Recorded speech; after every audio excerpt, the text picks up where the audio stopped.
우리는 지금 우리 교회의 신앙 시리즈, 그러니 우리가 함께 걸어갈 우리 교회는 어떤 교회가 되어야 하는지, 우리 교회에 있는 중요한 가치들에 대해서 여러분과 함께 하나씩 이야기를 나누어 보고 있습니다. 오늘은 그 중에서 두 번째 이야기, 우리 교회의 예배에 대해서 여러분과 함께 말씀을 나누어 보려고 합니다. 사랑하는 여러분, 오늘 교회 예배하러 오신 거죠? 네. 사람들 만나러 놀러 오셨거나 친교 모임을 하러 오셨거나 날이 더우니까 시원한 본당에 앉으시러 오셨거나 시간이 남는데 다른 일 뭐 하나 해볼까? 좋은 일 뭐 하나 해볼까? 이런 마음으로 오신 거 아니라 여러분 다 하나님께 예배하러 오신 줄로 믿습니다. 그렇다면 여러분께서 교회에 오시는 길이 얼마나 어렵고 힘드셨겠어요. 왜냐하면 바쁘셨고 시간 내는 거 쉽지 않고 몸도 지치고 쉬고 싶지만 그 모든 마음을 이겨내고 하나님께 나온 여러분에게 주님의 은혜와 사랑이 함께할 줄로 믿습니다. 그렇다면 우리가 이렇게 사랑하는 예배는, 우리가 이렇게 사랑하는 예배는 여러분의 삶에 있는 일들을 좀 뒤로 하고 귀찮음과 번거로움도 뒤로 하고 여러분들이 마음과 시간을 내서 오고 있는 이 사랑스러운 예배, 그런 과연 예배란 무엇이겠습니까? 여러분, 이 땅의 예배는 정말 다양했습니다. 그런데 이 다양한 예배 속에서 우리가 이야기하려고 하는 예배는 어떻게 연결되는 걸까요? 그걸 우리가 예배의 본질과 예배의 다양성이라고 이야기하는 것입니다.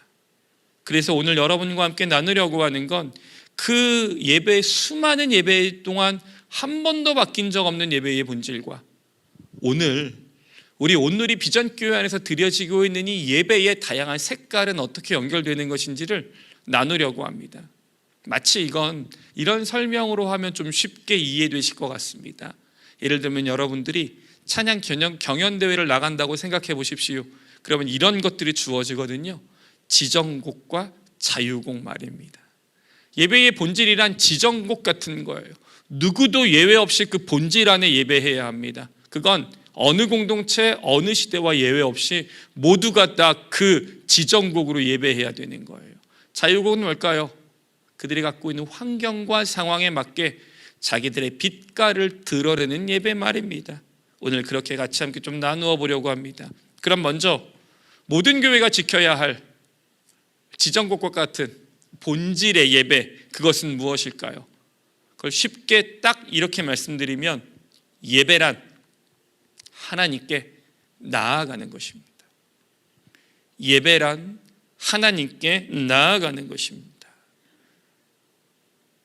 여러분, 사람이 주인이 아니라 하나님께서 우리의 주인이심을 고백하면 우리는 그 하나님께 나아가는 것이 예배가 되는 겁니다.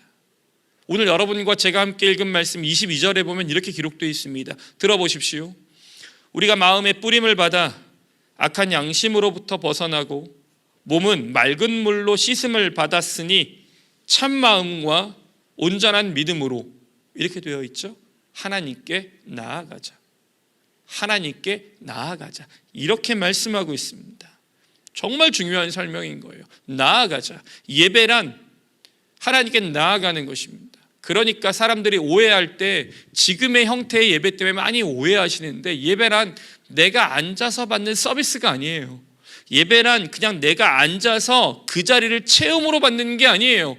예배란 그냥 내가 앉아있기만 되면 되는 게 아니에요. 예배란 내가 하나님께 나아가는 거예요. 하나님께 나를 드리며 고백하는 것이고, 예배란 내가 하나님 앞에 적극적으로 참여하고 움직여서 하나님께 나의 마음을 드리는 것이 예배가 되는 것입니다. 여러분, 신앙과 예배는 좀 달라요. 신앙이란 어떤 건지 아십니까? 하나님이 내게 오셨어요. 아무것도 할 수 없는 내게 주님이 오셔서 나를 구원하시는 거예요. 예배는요, 구원받은 그리스도인들이 이제 하나님 앞에 나아가는 겁니다. 구원받은 그리스도인들이 하나님께 나아가는 게 우리의 예배의 본질이에요. 그래서 예배에 나아간다는 건 그냥 단순히 오늘 예배에 오셨습니까가 아니라 여러분의 마음이 적극적으로 예배에 가고 있습니까? 여러분이 적극적으로 하나님께 나의 마음을 드리고 있습니까? 여러분이 정말 적극적으로 같이 함께 이 예배를 통해 하나님의 임재를 경험하러 내가 몸부림치고 있습니까? 이런 것들을 동반하는 것입니다. 그래야 여러분들이 교회 오시기 어려웠던 환경을 넘을 수 있어요. 여러분 교회 오실 때 오늘 번거롭진 않으셨습니까? 근데 그 번거로운 마음 어떻게 넘으셨어요?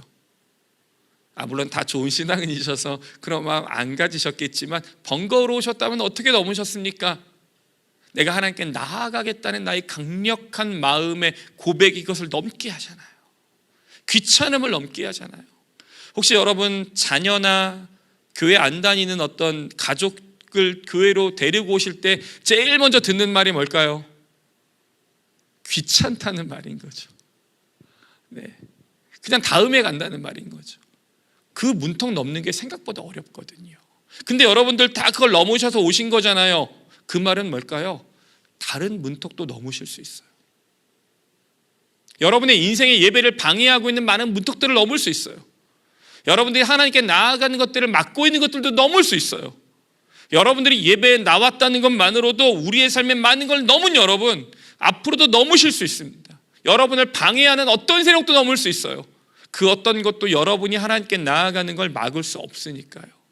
그게 우리가 하나님께 나아간다는 예배의 본질이 되는 것입니다. 이건 그 초대교회의 첫날의 예배부터 오늘 우리가 드리고 있는 예배까지 단 한 번도 바뀌지 않는 우리가 하나님께 나아가자.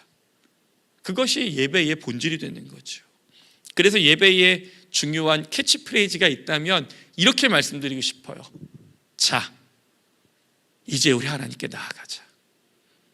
자, 이제 우리 하나님께 나아가자. 이게 예배를 향해 나아가는 우리의 마음이고 우리의 자세고 우리의 모습이 되는 것입니다.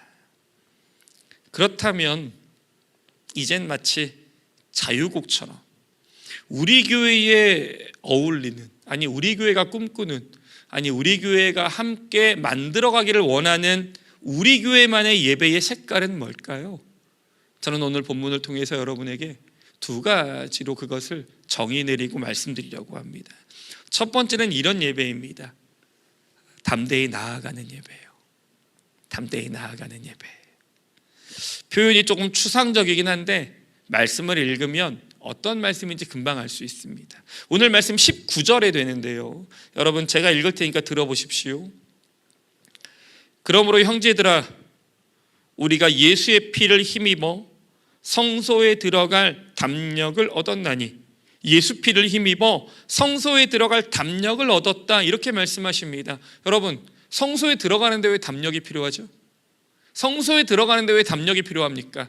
이건 구약시대의 배경을 전제로 하고 있기 때문에 그렇습니다. 구약때에는 그 성소에 아무나 갈 수 없었습니다. 왜냐하면 하나님은 거룩하시고 우린 너무나 보잘것없기 때문에 함부로 하나님의 거룩함 앞에 닿을 수가 없고요, 그곳에 갈 수가 없었습니다. 그래서 심지어 그 백성의 대표가 되는 대제사장조차도 1년에 단 한 번만 그 성소에 들어갈 수가 있었어요. 지성소에 들어가는 건 1년에 딱 한 번만 들어갈 수 있었어요. 그러니 여러분, 성소에 들어간다는 거요, 꿈도 꿀 수 없는 일이었죠. 근데 어떻게 되었습니까? 오늘 말씀 이렇게 말씀하시잖아요. 예수의 피를 힘입어. 예수의 피를 힘입어. 너무 감사한 말씀인 거잖아요. 도저히 그 성소에 들어갈 수 없는 우리가 예수의 피를 힘입어 성소에 들어갈 담력을 얻게 되었다. 오늘 말씀이 너무 명백하게 우리에게 증거해 주고 있는 거예요. 그래서 여기서 쓰여져 있는 담대히 나아가는 예배라는 표현도 오늘 말씀에 말하고 있는 이 담력이라는 말도 다 묶어내면, 쉽게 표현하면 전 여러분들에게 이렇게 말씀드리고 싶습니다. 용기를 얻는 예배예요. 용기를 얻는 예배. 그게 우리가 꿈꾸는 예배입니다.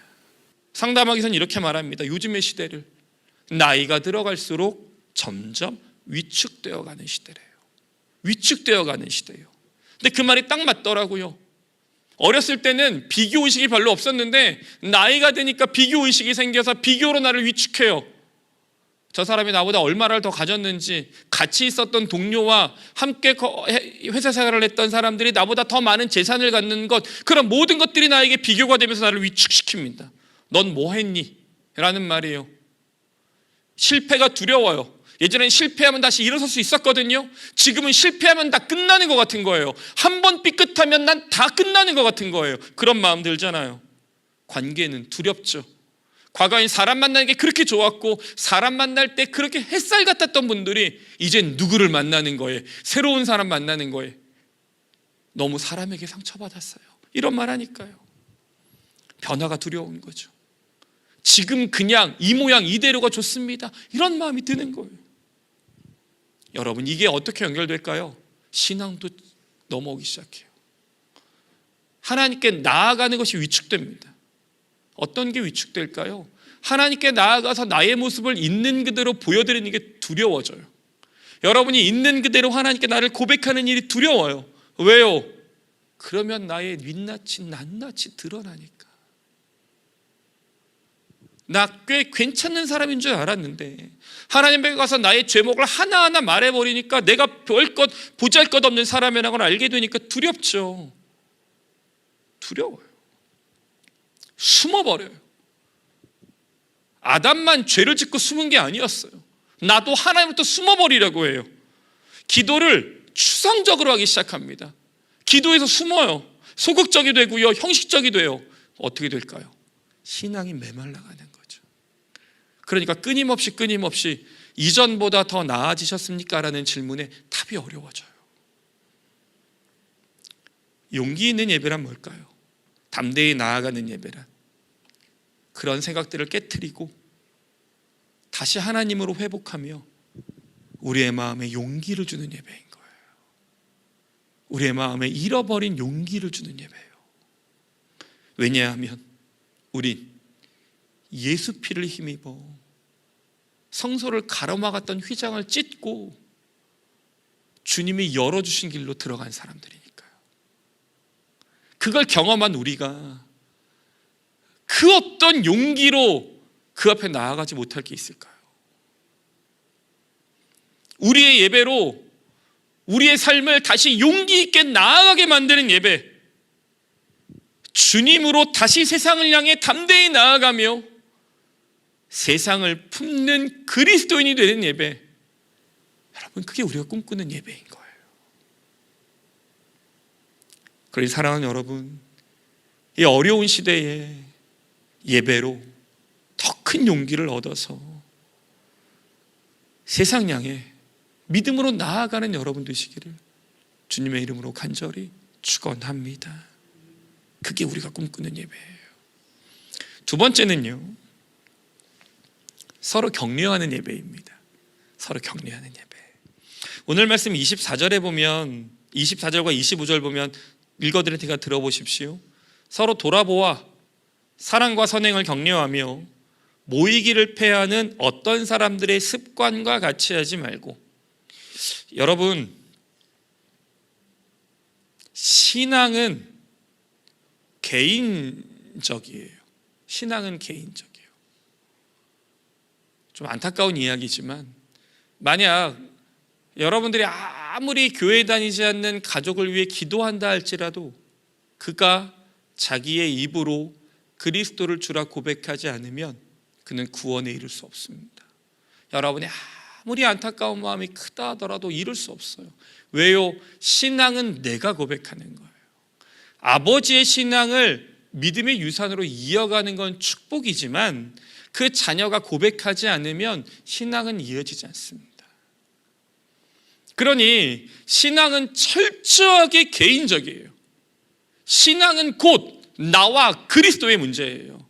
신앙은 나와 그리스도의 문제예요. 그게 해결되어야 천국에 이르는 거고 그게 해결되어야 우리가 구원에 이르는 거라니까요.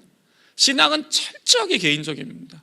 그러니 그 속에 속해 있다고 구원받는 것도 아니고요, 공동체에 앉아 있다고 구원받는 거 아니에요. 신앙은 철저히 개인적일 수밖에 없습니다. 그러나 개인적이긴 하지만 개인주의적이진 않아요. 신앙이 개인적이긴 하지만 개인주의적이진 않아요. 개인주의적이란 어떤 거냐면 개인의 신앙이란 내가 하나님을 만나는 것이지만 개인주의란 이런 거예요. 나만 중요하고 나만 하면 돼. 나만 공동체 필요해? 나 없어도 돼. 그냥 나만 잘 믿고 나만 잘 지내면 돼 라고 생각하는 것 말입니다. 심지어 이렇게 말씀드릴까요? 누가 뭐래도 나만 예배 잘 드리면 되지 주변 사람이 어떻게 되든 나만 예배 잘 드리면 되지 라고 말하는 것도 개인주의예요. 신앙은 개인주의가 아닙니다. 그래서 여러분, 불가피한 상황으로 온라인 예배를 드리는 경우를 제외하고 온라인 예배가 나의 예배라고 생각하는 분들에게 끊임없이 권면하거든요. 끊임없이. 그게 개인주의의 예배라고. 그 예배가 틀렸다는 게 아니라 그 예배만으론 당신의 신앙이 풍성하게 성장할 수 없고 그 예배만으론 당신이 하나님과 함께 긴밀하게 소통하며 세상에서 빛과 소금으로 살아낸다는 건 어려운 일이라고요. 세상에 사단의 전쟁이 어마어마한 곳에서 함께 군대를 만들어 싸워나가도 이길까 말까 하는데 혼자서 나의 힘만으로 세상 나가서 그리스도인답게 산다는 건 어려운 일인 거예요. 그래서 함께 예배함으로 한 형제가 될 때 우리가 기쁨과 만남의 풍성함의 복의 비밀을 누리는 거거든요. 근데 이 개인주의의 신앙이 교회로 자꾸 들어오면 어떻게 될까요? 이제 교회와 공동체와 예배는 다 깨어지는 거예요. 그런 경고가 오늘 본문에 들려 있습니다. 들어보십시오. 25절입니다. 주의 날이 가까울수록 더욱 모이라. 주의 날이 가까울수록 더욱 모이라 이렇게 말씀하십니다. 이게 어떤 뜻일까요? 거꾸로 말씀하시는 거잖아요. 주의 날이 가까울수록 사람들이 모이는 걸 패하고 사람들이 주의 날이 가까울수록 더욱 안 모이려고 하고 주의 날이 가까울수록 사람들이 더 분열되고 고립되고 있다 이런 거잖아요. 마지막 때가 가까울수록 사람들은 더 관계가 부담스러워지는 거예요. 공동체가 싫은 거죠. 책임지기 싫어하는 거고요. 어떻게 할까요? 모이지 않는 신앙을 선택하는 거예요. 나 그래도 하나님 믿잖아요. 이렇게요. 성경은 뭐라고 말씀하시죠? 정반대로 말씀하시는 거예요. 주의 날이 가까울수록 더욱 모이라. 주의 날이 가까울수록 더욱 모이라 이렇게 말씀하십니다. 모이면 어떻게 되는데요? 여러 가지가 있지만 저는 이렇게 말씀드리고 싶어요. 서로를 격려할 수 있게 됩니다. 서로를 격려할 수 있게 돼요. 아담과 하와를 보셨던 하나님이 이렇게 말씀하셨죠. 사람이 혼자 있는 것이 좋지 아니하니. 창조하시면서부터 말씀하셨어요. 사람이 혼자 있는 게 좋지 않다. 어떤 의미입니까? 예배와 신앙의 본질은 만남에 있어요. 예배와 신앙의 본질은 만남에 있어요. 어떤 만남이죠? 하나님을 만나는 것이고 함께하는 믿음의 공동체를 만나는 것입니다. 왜요?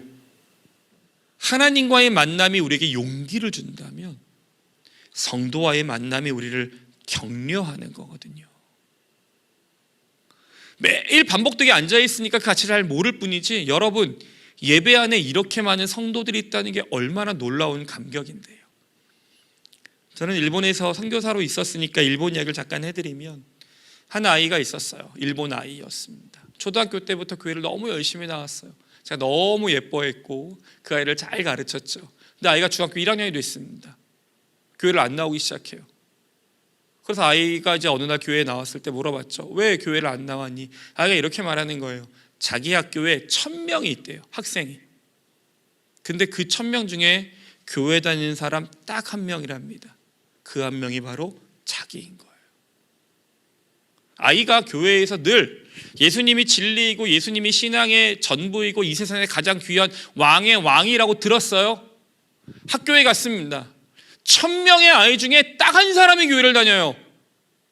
자기요. 근데 이렇게 물어봐요. 근데 하나님이 진리가 맞나요? 999명이 교회를 안 다니는데 나 홀로 교회 다니는데 내가 믿는 이게 진리가 맞나요? 라고 아이에게 의심이 생기기 시작해요. 제가 아이에게 뭐라고 말할까요? 제 일이 아니니까 그래도 네가 잘 지켜야지. 이렇게 율법적으로 의무적으로요. 그 아이를 붙잡고 무슨 말을 할지 모르겠더라고요. 근데 그 아이가 나중에 이런 말을 했어요. 그래도 교회에 오니까, 나 말고도 예수 믿는 사람이 이렇게 같이 많이 앉아있는 곳에 교회에 오니까 그래도 우리 하나님이 진리라는 걸 믿을 수 있다고. 여러분, 정말 별거 아닌 것 같지만 여러분이 함께 앉아서 옆 사람에게 기대어 줄 수 있고, 여러분이 누군가에게 등을 내어줄 수 있고, 여러분이 누군가와 함께 할 수 있다는 게 얼마나 놀라운 격려이고, 우리가 다시 세상에 나아가 살 때 우리가 만날 그 세상의 전쟁 같은 시간 속에 오늘의 여러분의 이 만남이 우리를 얼마나 지탱시켜주는 큰 힘이 되는지 모릅니다. 여러분이 함께 예배에 참여하는 것만으로도 여러분들은 놀라운 일들을 동행하고 있는 거예요. 그런 만남이 없는 개인주의적 신앙이 되면요, 너무 외롭습니다. 너무 메말라지고요, 너무 뒤틀어져서 어느 날 균형을 잃고 뒤뚱거리게 될 거예요. 머리에 지식으로는 많은 것들이 쌓였으나 내 마음 안에 성도와 함께 나누지 못하는 마음들이 없으면 그것이 균형을 잃어버리게 되는 거거든요. 그래서 우리 교회의 예배란 너와 내가 주님으로 묶어져 함께 격려받는 공동체가 우리 교회의 예배입니다. 주님으로 묶어져. 왜냐하면 여러분, 다른 이유로 묶이잖아요. 그건 금방 끊어져요. 우리가 학연으로 묶이거나 혈연, 지연 이런 거로 묶이잖아요. 그런 거 세상의 조건들은 보잘것없처럼 끊어집니다. 주님으로 묶일 때 우리가 이 공동체 안에서 하나님이 주시는 큰 격려를 받을 줄로 믿습니다. 말씀을 좀 맺으며, 저는 그래서 우리 교회의 예배를 생각하면서 두 가지 단어로 이 예배를 정의 내리고 싶어요. 그건 바로 용기와 격려입니다. 용기와 격려. 사랑하는 여러분, 예수 피를 힘입어 하나님께 나아가겠다는 용기를 낸 여러분, 우리 하나님이 여러분을 더 큰 세상에 보내시면서 더 큰 용기로 오히려 채우실 것입니다. 사랑하는 여러분, 때로는 격려가 필요한 나에게 많은 세상의 위로가 있지만 예배 공동체가 주는 놀라운 격려와 위로가 여기에 있습니다. 우리의 예배 안에 그 격려와 위로가 담겨져 우리 교회, 하나님이 우리를 세상에 보내시기 위한 여기서 위로받는 공동체라는 걸 우리에게 알려주고 있으신 것입니다. 저는 요즘 세상을 돌아보면 이런 마음이 들더라고요. 여러분, 세상 어떡하죠? 세상이 빠른 속도로 발전하는 게 문제가 아니라 너무 빠른 속도로 타락하고 너무 쉽게 말해버리고 우리의 소중한 것들을 너무 많이 무너뜨리고 있는 건 아닙니까? 또 세상에 재밌는 것들이 많아지면서 교회와 예배보다 더 재밌는 게 많아지고 있는 건 아닙니까? 여러분의 마음 안에 하나님을 향해 나와야 할 마음을 세상의 어떤 재미들이 다 빼앗고 있는 건 아닙니까? 그런 게 우리의 마음을 다 흩으려고 합니다. 어려워진 세상이 우리를 흩으려고 하고 재밌는 세상이 우리를 흩으려고 해요. 성경은 우리에게 이렇게 부탁하신다고요. 그럴수록 우리가 더 모여야 한다고. 그럴수록 우리가 더 함께 모여야 한다고요. 그러니 여러분, 우리가 용기를 내서 하나님께 나아가고 더 열심히 모여서 서로를 격려하고 함께 위로함으로 이 어려운 삶 믿음으로 함께 이겨나가는 여러분 되시기를, 그런 온누리 비전교회의 예배가 되기를 주님의 이름으로 간절히 축원합니다.